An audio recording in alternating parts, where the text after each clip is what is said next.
สิยากมาอย่างแน่ย่านมีงูมีอย่างเข้าไปในเฮือนนี่ตัดออกกันออก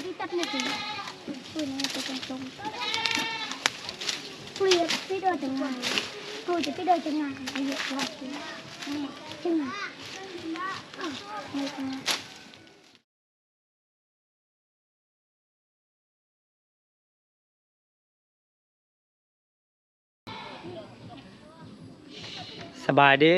พ่อแม่พี่น้องยินดีต้อนรับทุกท่านเนาะบ่ว่าจะอยู่ในประเทศต่างประเทศเนาะบาวลีก็ขอต้อนรับเข้าสู่ช่องของบาวลีอีกคือเก่าคือเดิมกาตอนนี้เนาะยังอยู่ที่เฮือนของทางคำหักเนาะแล้วก็มีแผนการว่าจะให้เด็กน้อยไปทางป่าหญ้าอ้อมแอมเฮือนให้ทางคำหักเนาะแล้วก็แจกขนมให้เด็กน้อยเพิ่นเนาะกาตอนนี้บ่ฮู้ว่ามันไผจะไปเด้พอเด็กน้อยน่ะบ่ฮู้ว่าสิสร้างทางบ่สร้างบ่สร้างทางบ่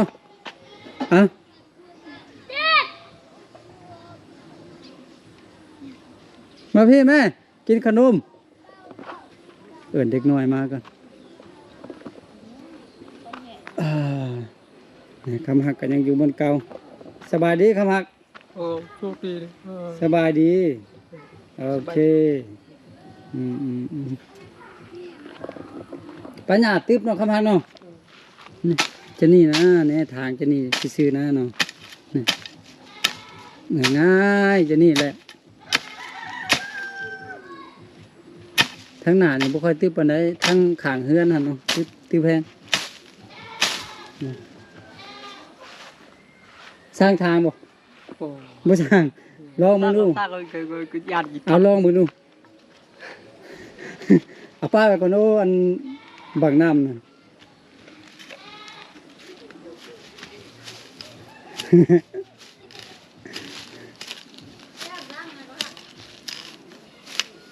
แล้วระวังถึงมือเลย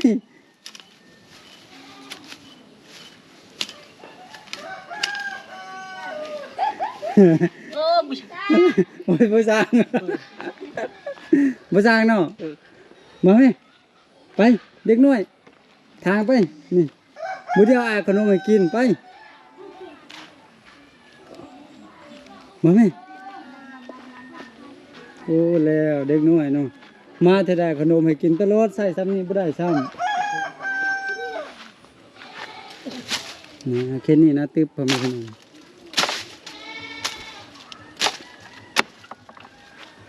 ไปสร้างเข้าไปในนะมันบ่มีทางเข้าไปนะแต่เด็กน้อยนี่จะให้ปีนไปเลย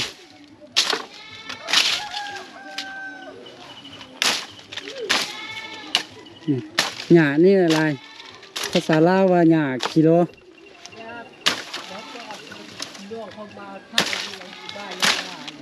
ฮะน้องเจ้าเขาบ่ทางอ่ะเขาบ่ทันติเขาไปเวียกเนี่ย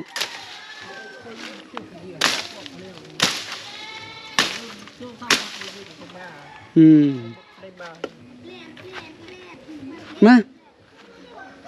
ไปสร้างแล้วสร้างก็เบ็ดสร้างอยู่เขาบ่เฮ็ดเนาะ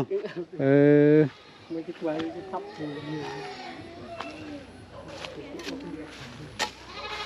นี่นะทั้งนี้แหละตึ๊บแท้ๆนี่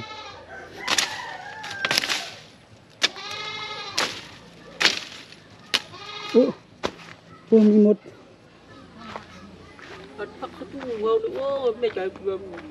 เข้าทั้งนั้นไม่เท่าเข้าไปทั้งนั้นไปทั้งใดมีคนทางมันตึ๊บอย่าตัวงูเข้าเนาะอย่าตัวงูเข้าไปตอดคำหักจะเข็บได้เนาะ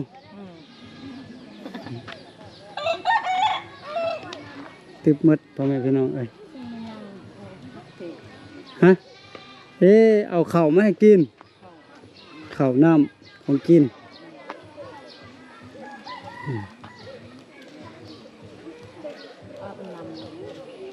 บ่ได้อาบน้ำเนาะจักมือเราบ่ได้อาบเห็นอ่ะโอ้สิไปมือ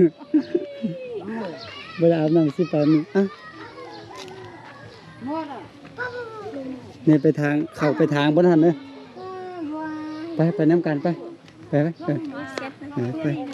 ทางเข้าไปทางทั้งนั้นน้ำกันแต่เด็กน้อยจับภาพไปแล้วนี่สิยากเป็นยังจะนั่นแหละอยู่ไกลกันน้อยนึงหน่อยออกมาก่อนอย่าทึกกันคอยเปลี่ยนกันเอานี่สิยากเป็นยัง เขาทิ้งเลยดีกว่าเลย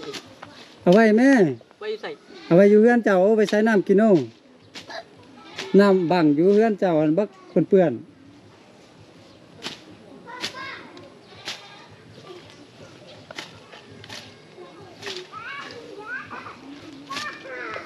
นี่น้องชายน้องไปเข้าทางนั้นไปทางทางนั้นไปเข้าไปเราเล่าแง่ผ้าให้เราทางทางในฟันออกจะนั่นน่ะจะนั่นแหละนี่อยากฝึกเด็กน้อยเด้พ่อแม่พี่น้อง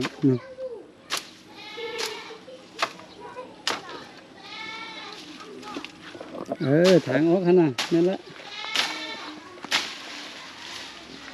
ฟันมันขาดนี่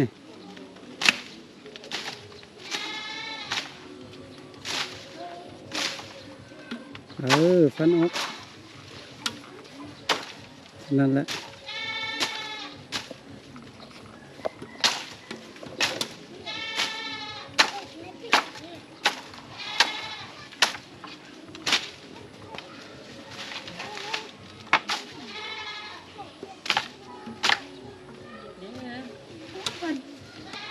เอาวันนี้นะทางทางนั้นพอทางนี้มันบ่ฮอดถ้าบ่ฮอดเอาเลยน้อยทางจะนั่นแหละ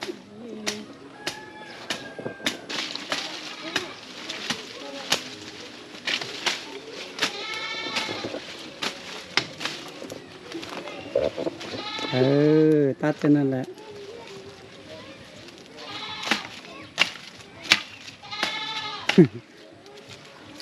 ฝึกเด็กหน่อยคอยเนอคอยอย่านทึกมือทึกตีนคอยฟัน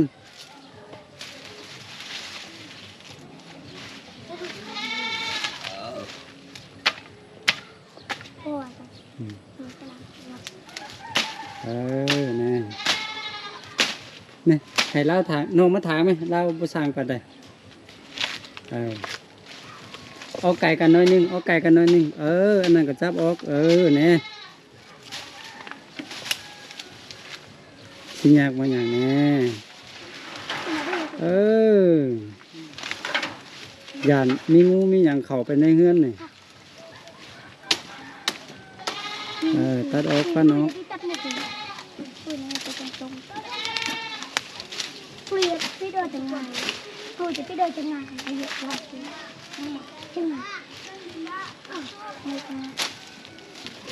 ฟันออกอันจุนี่นะ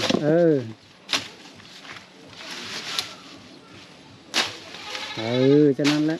คอยเด้อไม่ต้องไปมอกันอย่างพาทึก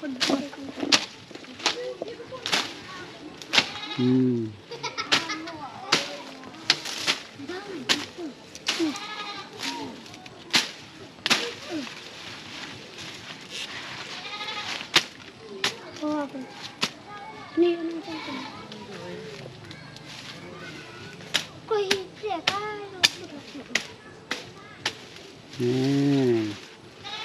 พักบันนี้นะ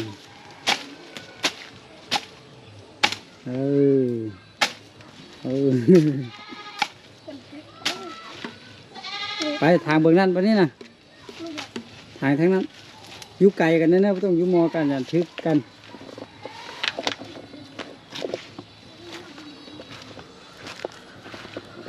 ขมักก็ให้เด็กน้อยทางแล้วเนอะบุเดียวแปลนมาเลยเพื่อนเจ้าน่ะแค่นี้โอ้ความตึบ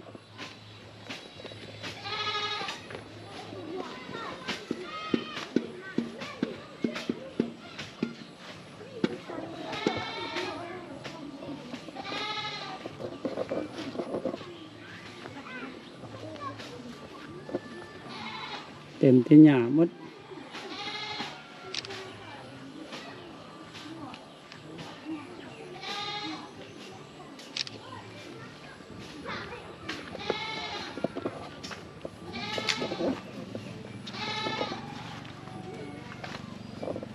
จะนี่เนาะ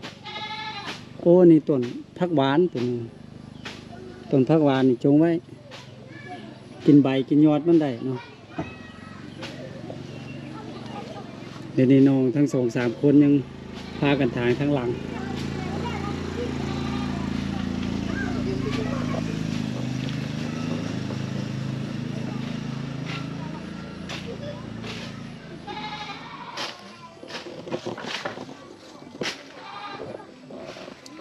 ตอนนี้ก็กำลังถางมาทางหอมนี้เขาก็เอาผ้าไม่เต้นเดียวเนาะก็เลยว่าทางได้แต่คนเดียวหอมมันก็น้อยได้เนาะเขาหลายคนก็ย่านถือกัน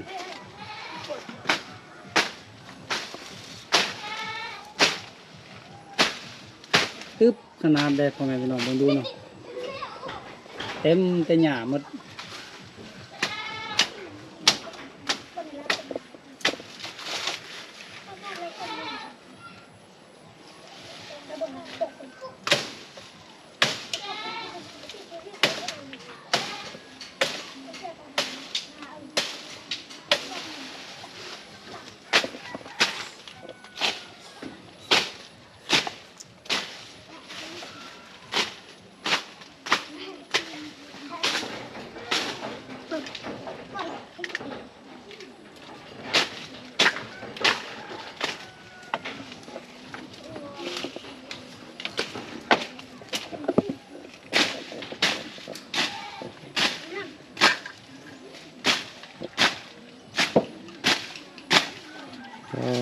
ความตุบ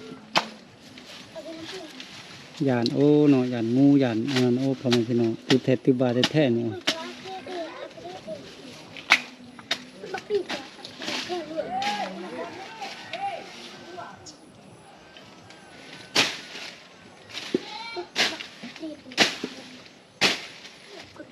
ตอนยามฝนแล้วเนาะก็มันก็ค่อนข้างที่จะตึบไว้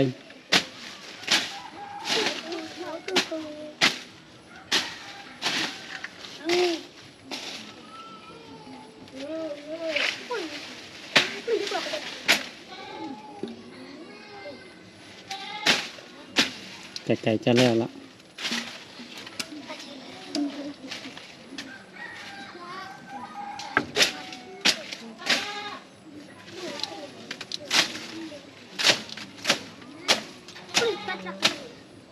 ต้นอันนี้จงไว้ก็ได้ตัดแต่งานมันแย้มาหาเฮือนนั่นออกเนอะ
ไก่จะสำเร็จแล้วเนาะ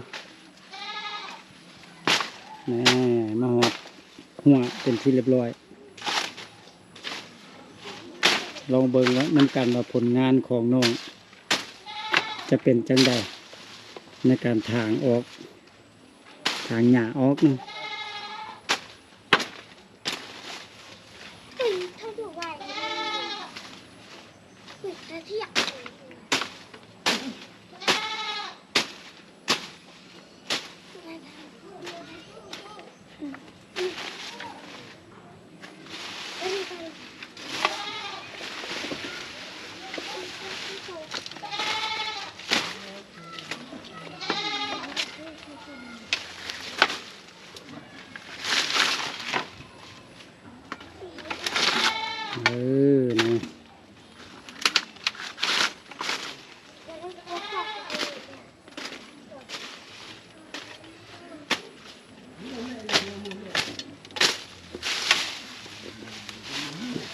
แปลนไปละบัดนี้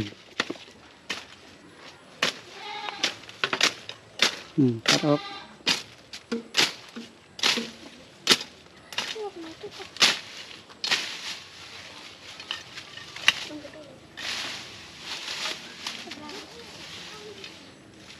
แต่ช่วยกับพอเลย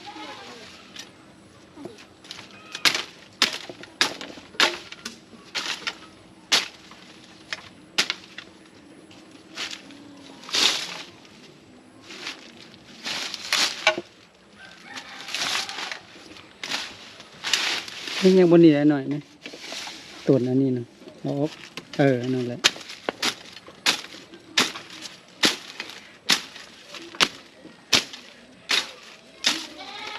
ตัวนี้ตัดออก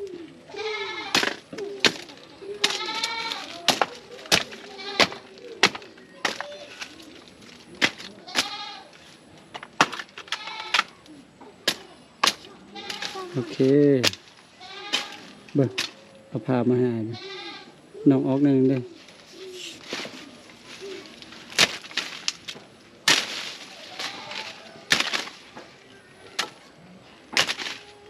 นี่ตัดงานนี้ออกเห็นแบบนี้เลยเอาไอ้บอดแล้ว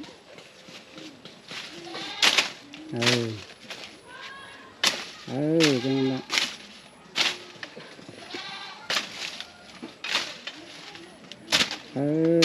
โอเคได้แล้วมันนี่นะออกมานี่เป็นเรียบร้อยบันนี้นะ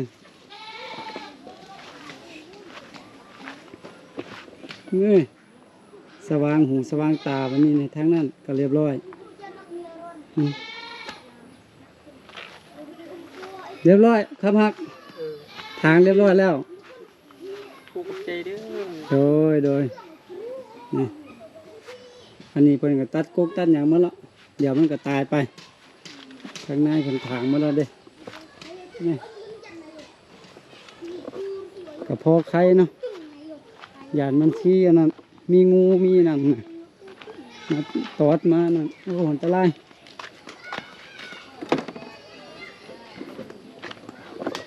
เดี๋ยวมอบรางวัลให้คนขยันเอาพี่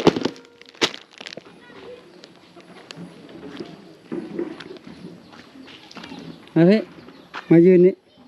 ไอ้สัมภาษณ์เบิ้งมาสบายดีก่อนโดยสบายดีบ่ใส่เกือบอันนี้ใส่เกือบอันนี้บ่ใส่เป็นจังได๋บ่มีเกือบอ่ะบ่อยากใส่ซื้อหยังเจ้าฮะ ซื้อเท้าคุย ฮะ ซื้อเท้าคุย กูนี่กูนี่เนาะเกล็ด เรียน แปรผู้นี้เนาะ เป็น เปิ้นผู้นี้ทางแล้วก็สองคนนี่โหบออกเนาะอย่าเอาขนมให้เด้อ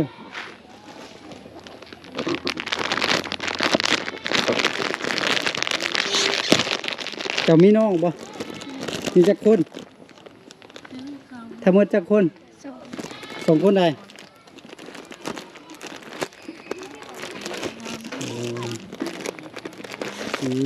เอาเลย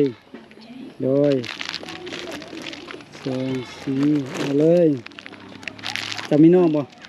พี่ จักคน สองคน เอาเลยโดยโอเค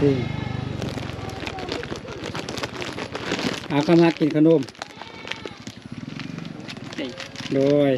เรียบร้อยแล้ววันนี้เฮือนน่ะสะอาดแล้วทางเรียบร้อยแล้ว ดีใจป่ะดีใจเนาะขอบใจเพิ่นเด้ โอ้ใจเด้อ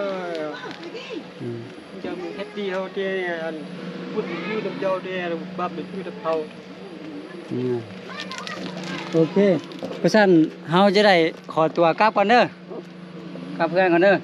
อยู่ดีมีแฮงเด้อโอเคพ่อแม่พี่น้องสำหรับคลิปนี้บาวลี่ก็จะเอาไว้ประมาณนี้เนาะก็ต้องขอขอบคุณขอบใจทุกท่านที่เข้ามาให้กำลังใจเนาะตั้งแต่ต้นจนจบมื้อนี้ก็ได้เด็กน้อยมาทาง เฮือนอ้อมเฮือนให้คำฮักเนาะให้มันแปลนนั่นแหละบ่ให้มันตึบมันอันนั้นย่านมีงูแมงงอดเนาะมันมาตอดมาคบย่านเนาะคำฮักเนาะย่านงูเนาะย่านงูย่านตะเข็บเนาะโอเควันนี้ทางเรียบร้อยแล้วขอตัวลาไปก่อนแล้วพบกันไหมเนาะสบายดี